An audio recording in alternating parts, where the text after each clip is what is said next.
Hello, everybody. Hi. Good evening, everybody. My name is Margaret Pinard, and you're on my channel. So you are in the wonderful world of Booktube. So happy for you. I am here with Sara Di Vello, my friend. Hi. And we're going to talk about what is behind her for tonight's fireside chat, as well as do some little research work tasks. So why don't we start with fireside chats are about inviting a creative guest on and having them introduced to my audience and then sort of sprinkling their work if they have it and doing a little like creative exercise. So tell me, Sara, why am I wearing a cloche hat and actual 1920s costume jewelry from my grandmother? Right. Because you're fabulous. In honor of you. Oh, down. thank you. Thank you. So we are traveling back to the 1920s tonight, my favorite time period because of the fashion and the general fabulousness. And I'm so excited to chat with you tonight about the Roaring 20s and Broadway Butterfly and all things creative. Yay. What we have behind Sara is her book cover. So I will be dropping this in the chat. You can definitely go purchase it. She just came out with this August 1st. Is that right? Yes. Oh my gosh, 2 weeks ago. 2 weeks. 2 weeks. Does it feel like a whirlwind? Yes. Yes. I don't know what day it is. I don't know where I am. It's been crazy. Yeah. Oh, thank you, AF. Yeah, you've got the special earrings, like the book earrings. I love those. Yay, my best friend Amy got these for me. Hi, Jennifer. Oh, thank you so much. That's so kind of you. So we've got people in the chat to say hello. Jennifer says, I'm really looking forward to this chat. I absolutely love Sara Di Vello and her channel. That's amazing. Yay. Thank you, Jennifer. That's so lovely to hear. That really means a lot. Thank you so much. And Anita is here saying hello. And Hi, Anita. Hello. Hi, RC. Anita likes the hat. I find that hats, like, I don't know, 50% more engagement. So I figure it's 100 degrees here, but I'm going to wear this wool hat because it's gonna help. Yay. Oh my gosh. Yes. So hello, everybody. Ooh, Anita's currently reading Sara's book. That's fabulous. Thank you, Anita. So Anita, what would draw her into a 1920s true crime mystery? I'm guessing the gruesomeness. Can you give us a little bit of like the murder details? Because that's probably what horror historical poetry Anita is interested in. So the murder weapon is chloroform, which is interestingly was used as a medical and dental anesthetic at the time. So if you had to go get a surgical procedure or a tooth pulled, your doctor or dentist might give you a little whiff to knock you out. But interestingly, it was also sold over the counter in pharmacies for insomnia.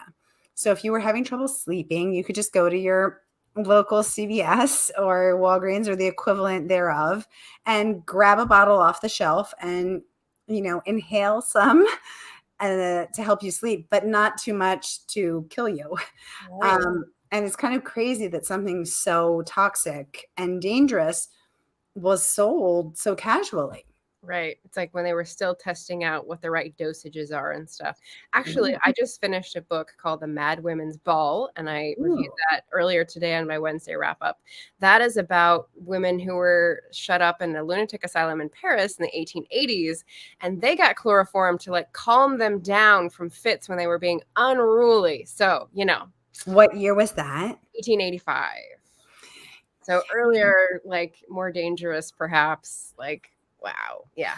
Well, it's interesting because a lot of the people at the time, the police and the public, suspected that the murder victim, whose name was Dorothy King, had been killed accidentally because the medical examiner at Bellevue Hospital in New York City, which still exists, said he had never seen a brain so soaked with chloroform in his 12 years of being a medical examiner.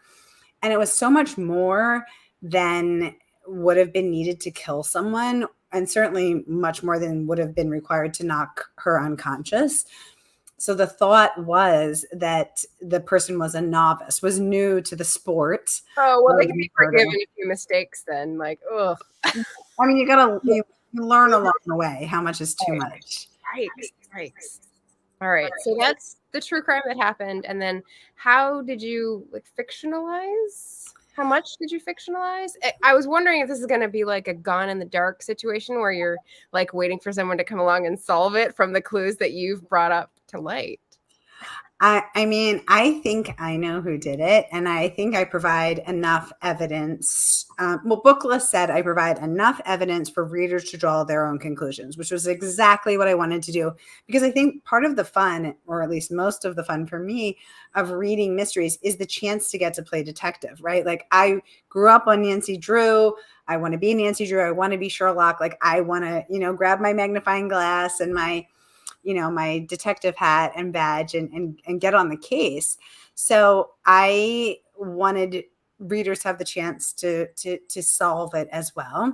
So I think I make it pretty clear who done it, but I leave enough clues for everybody to figure out because there is compelling evidence for one of the other suspects.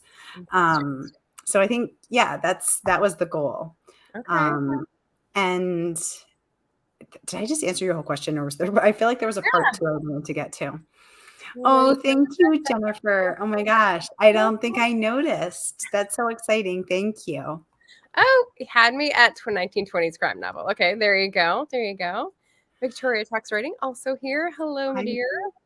I mean, part of me still wants to grab a flashlight and a shovel and go exhume the body myself. I know where she's buried.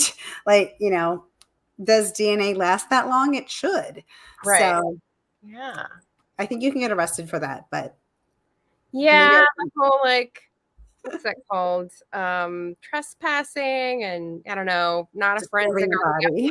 Maybe like digging up someone's bones. Exactly. Oh, all right. Well, you were the first person to choose research rabbit hole from my little buffet menu of options, so I'm pretty excited. Do you have ideas about what's coming down the pike for the next novel? I know a lot of people have like a set schedule of published edits and whatnot, but you've had a long run up to Broadway Butterfly. So I don't know what the next one's going to look like. What do you think? So I am still working on finding one piece of research for Broadway Butterfly, and I'm going to chip away at that iceberg a tiny bit more tonight to see if I can find the one missing piece. I have the information, but I haven't been able to find the actual article. So I'm going to be searching for that tonight. Okay, nice. If you've been watching the Fireside Chats, you know that I have started a new work in progress that is sort of a squished together of 2 short story ideas that I had a year apart. So why not? And it's in the 1840s. It's in Western Scotland because, of course, it is. And it involves a Charlotte Collins type character. So taken from Pride and Prejudice, the sort of like character profile, but thrust into the atmosphere of labor unrest and the famine and the consequences for people in Western Scotland. So I've definitely circled things that are like question mark, names, professions, newspapers that I am going to dive down the rabbit hole and see if I can get some answers for tonight. And where do you get your newspaper articles, Margaret? I'm probably going to be like, how did I do this before? I know I've got like 50 different bookmarks from when I did the short stories in April. And if I remember correctly, one of the books I had actually referred to several newspapers and gave me reference for like which ones were more liberal, which ones were more conservative, and which ones were siding with the landlords and which ones were siding with the rabble. So I may actually drift over and have to pick that book back up and look up the newspapers. Very cool. Yeah. I had such a field day reading dry research books in April. It was so glorious. Okay, so let's set up our little workstation here. We've got our Fireside, and let me pause it because it only gives me 6 minutes and put it on the right layout. There we go. And I realize we don't have the background music, and I've got perfect background music for this one.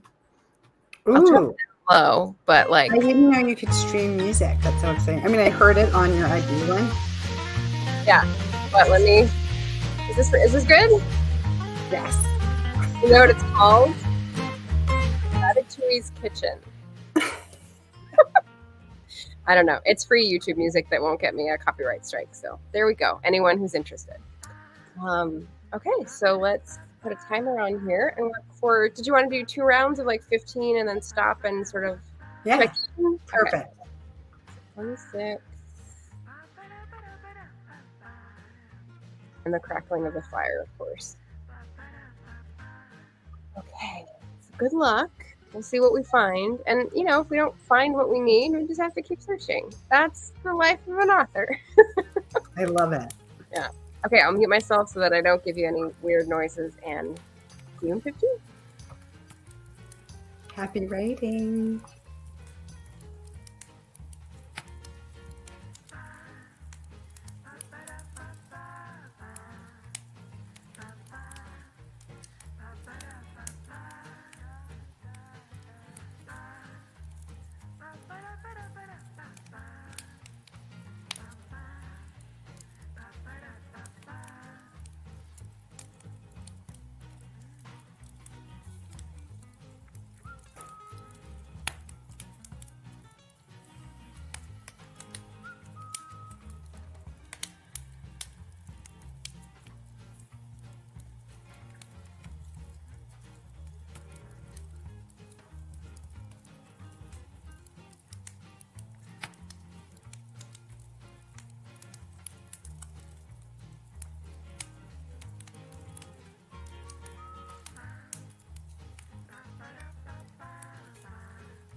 Okay, I'm laughing at myself.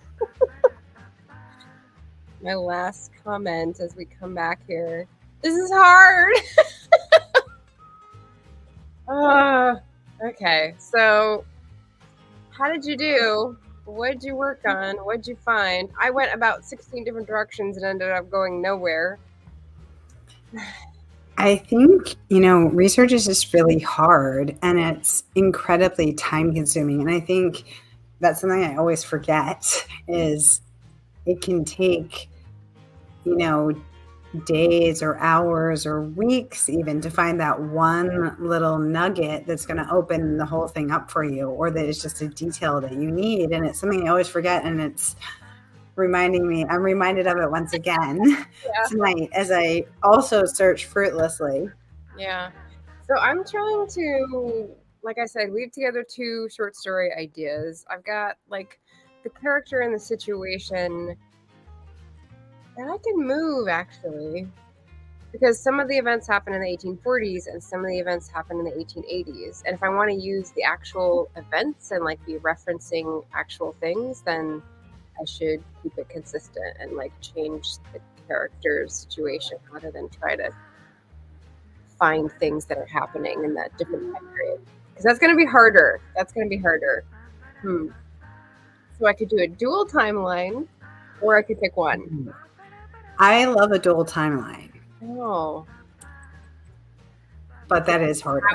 But then how would they relate? Then how would I decide to relate them? Like the most recent one I read was this one, Amy's book, and this is 1870s with 1940s, and it's like 4 generations, a great grandmother and a great grandmother. But I don't know that I'd have them be related. So how would they, like twine together? I would have to think about that. Yeah, I know. I don't know. Is the piece that you're looking for from Broadway Butterfly a spoiler, or can you go into it? It's a spoiler. It's the article that reveals the suspect. Okay. And I have been looking for it for 9 years. And someday I will find it. So what about another detail that you can reveal that's like a setting detail? Because historical fiction fan, like, we love a setting detail. Like, I don't know, jewelry that's from the period. Oh, I love that. Yeah. So yeah, there's so many. I think one of the things that I loved about this was looking what were those little details. Like until 1924, a woman could be arrested for smoking a cigarette in public. So women were not allowed to smoke on sidewalks. It was very scandalous for a woman to smoke in public. And she could be arrested and actually jailed for that, which is just kind of extraordinary how regulated women's lives were. And when I found that detail, I was just absolutely fascinated by it. Or another detail that it took me a day and a half to find out how much daycare cost in 1923, because one of my characters, Ella, is a working mother. She's the only working mother in the book. And she's late to pick up her son because she finds a dead body. She finds her boss and with whom she was also very good friends, murdered in her bed. And needless to say, she's late getting home from work that night. And I thought, well, how much would the late charge be? And it took me so long to find that. It turns out there was not daycare at that time the way that we have daycare now. So what they called it was day boarding. So either had day boarding or night boarding, where you would send your child to the cleaner air of the country and they would be kept for weeks, at some sort of like child commune, child farm. Yeah. They could be kept and enjoy fresh air and farm, fresh farm vegetables and be away from the dangers and the dirt of the city. Was it as much of a pretty penny as it is now? So it was not. Do you want to guess how much one day for daycare would be back then? Does it include the transportation and like chaperone. This is not the going back and forth to the farm, because the farm they would stay there for weeks at a time and then come home to visit. This is one day of day boarding. And a neighborhood woman would watch all the working women's children in the neighborhood. 1920s. Per kid, I don't know, 48 cents. 1 nickel, 5 cents. Wow. That is a good guess, though. But that is an example. So the usual rate, what the Bureau of Labor Statistics inflation calculator tells us is the rate of inflation between 1923 and 2023 is 17x. Okay. So $1,000 is roughly worth $17,000 now, has the buying power of $17,000 now. But daycare is the notable exception, because as you can see, some things did not keep up. Some things outpaced that. So if you did, nickel times 17, that would be $8.50 a day. And obviously daycare is much, much more than that. Right. Wow. So it's really interesting.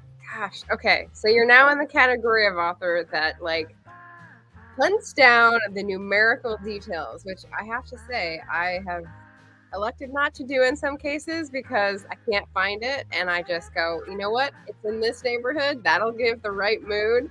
People are going to enjoy it anyway. I don't need to know. Clearly, Margaret, you do not suffer from my levels of anxiety and OCD. Needs to be correct. Well, that's good. That's good for your readers to know that they can trust that all of the details are actually from the period, which is very valuable. Oh my goodness. Well, it's interesting because daycare now, can be just so much more than that. So, for instance, daycare might be $3,500 a month, or it's like another rent. Yeah, right. It's like another rental commitment. Oh, yeah. So, thank you. So definitely not a nickel. Yeah. Did you drop information like that in your social media channels? I don't remember seeing them. I mean, I see you pretty frequently, but is there somewhere we should go to find you and any of these details that have come out over the tour? So that's an interesting idea. I should maybe start dropping those details. So I did start a special section of my website, which is saradivello.com/behind the scenes. Hold on, I'll drop you the link. Okay. And that is where I share a lot of the photos and videos that I did, that I created as I was researching this book. So here it is. I'll give it to you. And so that is where, for instance, one of my 4 characters, which is actually how I discovered this whole story, which is Frances. Her father is the richest man in Pennsylvania. He's a founding partner of J.P. Morgan himself, like Uncle J.P., the J.P. of J.P. Morgan, a firm which continues to exist today. And so he has almost unimaginable, exorbitant wealth. And so her father has what is at the time the 3rd largest private home in the country. It's bigger than the White House. Right. It has 147 rooms, 24 fireplaces, 28 bathrooms. Its own movie theater, its own radio station, its own gymnasium, its own ballroom. And the ruins of White Marsh Hall are standing still today. So it was demolished in the 1980s, but the ruins, there's still remnants, vestiges of it. And so I video that and I take people with me to see the columns and the belvederes and the headless statues, so you can really start to imagine yourself in this world. Wow. How do you manage to have remnants or vestiges of something in New York City where real estate is Oh, so this was in Philadelphia. This is in Philadelphia. Oh, okay. Philadelphia. The book does take a little bit more leeway. Okay. in suburban Philadelphia. Gotcha. The book does take place in New York City primarily, but also Philadelphia and Palm Beach. Nice. Well, that's a fun detail too. Yeah. The playgrounds of the rich and famous, I'm sure. Yeah, and so I like to weave in those little details. Melissa has a really lovely. Oh, Melissa, that's so lovely. Oh my gosh, Melissa Crawford, I know you. my friend Melissa, who is an incredible, incredible researcher. So talk about research. So Melissa is she's a project manager at the Library of Congress. Oh, nice. The coolest, most famous library in the whole world. Doc.gov, yo.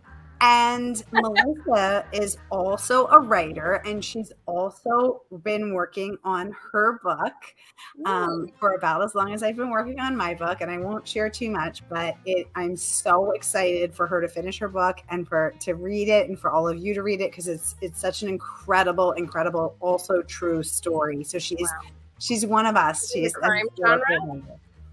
It is not a crime drama. I don't want to say too much because it's her story, but it's really going to be so great. And meanwhile, she has the coolest job ever at the Library of Congress. And Melissa, who I just met at the Nantucket Book Festival while we were both volunteering there, is helping me to find that missing piece of research that I've never been able to find. Because she said, if anybody has it, it's the Library of Congress. So Detective Melissa is reporting for duty, and if anyone can find it, it's her. Amazing. So we just had Victoria said, wow, I think she was talking about the daycare pricing and like the research going into that. Oh my gosh. And she also says, I could never write historical fiction. I do not have this level of patience. So it's interesting you say that, Victoria, because I think of myself as an incredibly impatient person. My husband always says, like, you are the most impatient person I've ever met. And that is true. Like, like levels. Yeah. How do you see that? But where I'm able to do it is that my level of obsession overrides my natural impatience. And so it becomes something that I have to have. I must have it, or I will not be able to move on. So in this particular case, my obsessive tendencies override my impatience. So it's just warring factors. It just gets ugly, Margaret. Nice. Hey, make it work for you. Make your like brain, however it works, work for you. I'm definitely a fan of that. And we've got Jordan with me here. Hello. Hi, Jordan. History in a sense. Oh, that's such a lovely thing to say, Jordan. Thank you so much. I hadn't thought of it like that, and that's a really beautiful, beautiful way to say it. Yeah. I like unsung history, forgotten history, sort of like bringing those things out and, you know, making sure people are remembered. And that's really yes. And it feels very much like that, because these stories and these women especially, but the men as well, have been completely forgotten by time, and they're really extraordinary and they deserve to be remembered. I like the name Frances. I might actually steal that and have it solve one of my problems. So thank you. And my aunt's middle name is Frances. She's Joan Frances. So it's like a good Irish Catholic name. Yes. All right. Okay. Do you have a pivot? Do you have like a place you're going to go for your next session? 15 minutes? I'm going to set up the timer here. I don't know what I'm going to do. I don't think I want to do dual timelines, so I guess I have to decide one way or another. Tough. It's coming down to the wire in Margaret Pinard world. Okay, so I'll pop this up for our little timer until 54. Just turned 40. Crackle, crackle. 100 degrees here, folks. But we're doing the fireside chat. I feel like we should be having a beachside chat. We should be like having the ocean waves. Right? That would be nice too if it was like on the beach. On the Oregon coast. Even cooler. Okay. Ready, set, research. Yeah, research. I'll mute myself. See you in 15. Good luck.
How did that feel? Any better?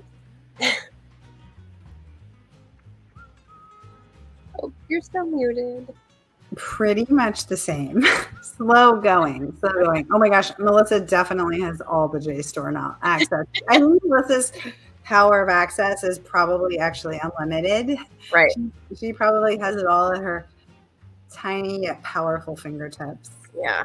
I mean, I can usually access the things. It just takes me like going back in and logging in and then requesting and then like getting the abstract and then like doing something special to get PDF pages and only so many in a day. And it's just, yeah. So I'd like to be at the Library of Congress. Okay, so what did I do? So I focused on the latter one because I've done sort of 1830s and I figured to differentiate I'd probably dive into the 1880s because they've got great costumes. They've got great fashion, as you were saying. It's your choice. And so I thought, oh, that'd be really nice.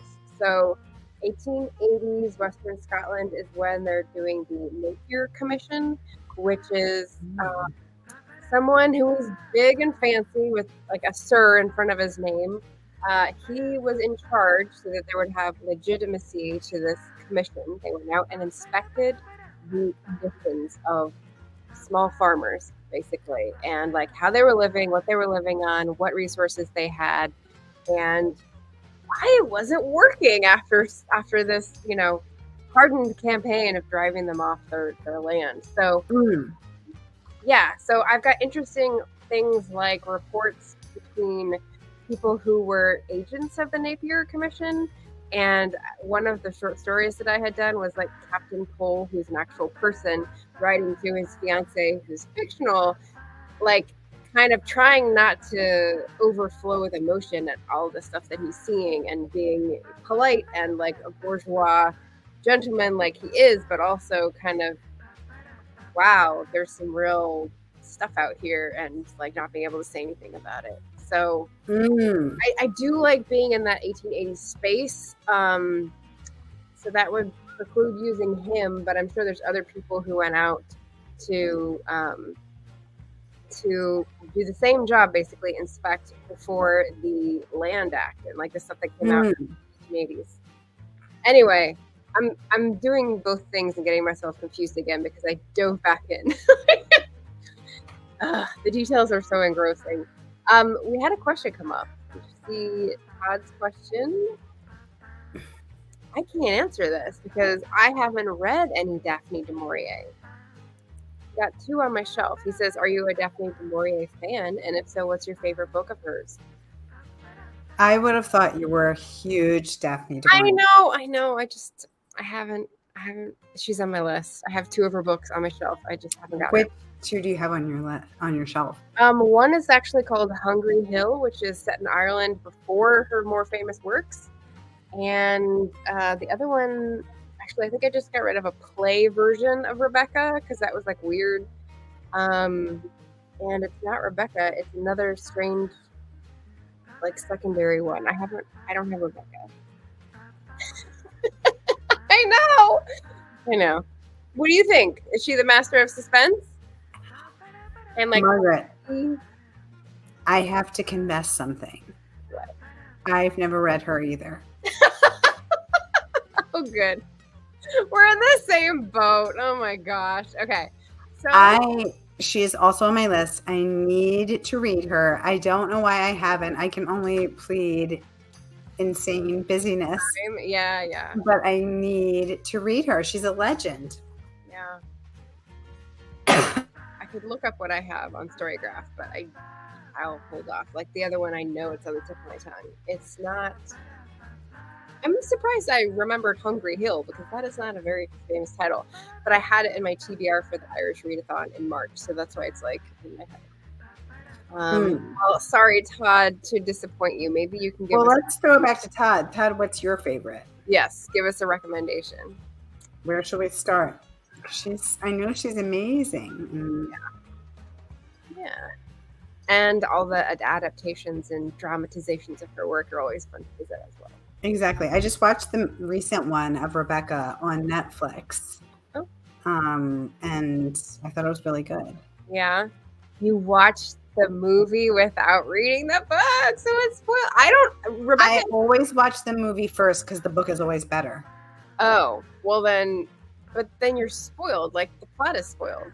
That's okay. I often read the last page first. Oh, no. Because as someone who suffers from anxiety, I need to know how it ends in order to be able to relax and enjoy the rest. Oh, my gosh. If I'm so anxious about it, I can't enjoy it. But how do you know if it's a good ending if you read the last page and you don't know who's who? Like, how do you know? I just need to know how it ends. Like, I need to know the dog doesn't die. You know, like no animals are harmed. Yeah.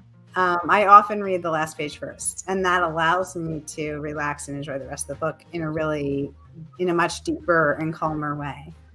But if I read the last page of a book, like, I wouldn't know the characters yet, so I wouldn't know if it was the good people who were coming to a happy end. It could be the evil villain who gets to the end and is having apple pie with his daughter in the Caribbean. Like, you can tell. You can tell. Try it. Come over to the dark side. That is the dark side. Oh my God, Melissa does it too. Oh yay! Okay, thank you, Melissa. High five. I know. I've heard people that do this. Yeah. So. And oh my God, thank you, Melissa. Thank you. See, Melissa and I bonded as soon as we saw each other. I was like, we're going to be friends. Right. But it's funny because my whole family is mystery lovers, and I was home in Philadelphia visiting my Aunt Joan, and she always says, "Bring me some books." And I was sitting across from her. We were reading Companionably Silent, and I saw she does the same thing, and I was like, oh my God, you do it too. And I was like, I wonder if it's genetic. Yeah. Oh my God, Jennifer does it too. Okay, Margaret, you're in the minority. On the channel. Margaret, you're the odd man out. I am. And my people are over here. Yeah, it's okay. It's okay. I feel like, what was something that spoiled something recently, and I couldn't get out of my head. For some reason, when I hear like a fact later in the book, and then I tend to focus on that, and I'm waiting for it, and I'm watching for it, and then it sort of like ruins the natural progression feel.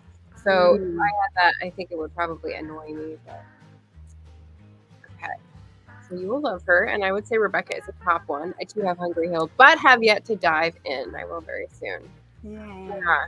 I don't think it's accounted one of her masterpieces. It's like a lesser, but I inherited some hardcover, like 1960s books from my grandparents that are like Reader's Digest or Book of the Month kind of thing that they got amazing their names in. And so I've kept a few of those, and I should read them, but I'm also like keeping them anyway. So there's less incentive to like, oh, I'll read this and put it out the door, you know? Oh, I love that. I love that. Oh, is it summer? Is it something with summer in it? Let's see. Can't remember. Yeah. Spoilers. You know what else happens though that is a good thing? I forget how a book ends, and I'll go back to read it like 5 years later, and it's a mystery. Like, I've done this with all of my Laurie R. King, Sherlock, and Russell books. I go back and I don't remember how it ends, so like it's just as enjoyable to go through the plot. Oh my God, I never forget a book. Nothing about it. I remember everything. Yeah. That is not me. That is not me. Yeah. Exactly. See, Jennifer, you get it. You get it. I have to know. And then I can relax and really enjoy it. Well, you know, there's a whole genre for that. It's called romance. I read romance when I'm like, I just need something that's happy, and I know there's no bad things gonna happen. But some of us like mysteries, but we just need to know what happens too. Yeah, actually, we just had who were we talking about Cozy Fantasy with? That was Jen on Monday. Jen Collignan was talking about cozy fantasy, and we were sort of comparing it with cozy mystery because same word, but they have very different vibes. And I think that cozy mystery, you know, that it's like people still die, but like it's not anyone you care about, and it's not gory. It's not gratuitously violent. Yeah, right. It's not a sexual crime for the people who are continuing the series. Yeah. So, but you got to find your brand of cozy mystery. I find that some don't work for me, and I found one that does. Bailey Cates. She's supernatural. she's Savannah, and she's bakery. And I'm like, yes, all those together. Yes, that's how I'm going to do cozy mystery. Exactly. Yeah. And yes, and V.W. Schwartz is really great too. Nice. V.W. Schwartz. Okay, I'll write that one down and look it up later. Felicia's here saying hello. Hi, Felicia. Yay. Romance. What does ICH mean? Ick. Oh, I spelled that ICK. Sorry. This is like a more vehement, like, ugh. Ugh, it's got the H in there. Okay. Oh no. Oh my goodness. Romance. I think it has a place. So I've got some good ones actually. So Yay. yeah. Oh my goodness. Well, this was so wonderful, Margaret. Thank you so much for having me and hosting me and giving us a space to gather and research and write together. Yeah, well, I think maybe we realize why people don't choose research rabbit hole, because it's not an acre of time to spread out in. That's true. I mean, it did help me get my head back in the game. I feel like I was drafting with the work in progress and sort of letting myself go and going, oh, wait, I forgot. I need to do this. That'll dictate like where I am and stuff. So that was a good reminder. And I'm happy that you got to connect with some folks in the audience. Yay. Thank you, everybody, for being with us. Yeah. So thank you so much for being here. I, don't get to see you every week anymore, so it's nice to have you come by and say hello. It's so good to see you and to be here. Thank you. Yeah. And to see the launch of your beautiful new book. So that's very exciting. Oh, thank you so much, Margaret. And congratulations on your new book, too, and all the projects you have in the fire and the irons in the fire. Thank you. Fireside Chats is the big thing for August. So once again, everybody, new creative guests coming on at 5 p.m. Pacific, 8 p.m. Eastern every weekday. Bit of a madhouse, but it's great. We're halfway through. And tomorrow I will be welcoming Barrett Laurie and Tiffany Russell. I love Barrett. Yay. Yeah. So they'll be doing, I'm not sure yet. I'm not sure what yet. I'm guessing flash fiction. But then they'll also hopefully be joining me for karaoke on Saturday afternoon. So if you're up for karaoke online, definitely join us on Saturday afternoon. Yay. So thank you everyone for joining and watching us today. And hopefully you got a little further on your research goals or your own goals at home. Thanks for watching. Tune in again soon and take care, everybody. Good night. Thank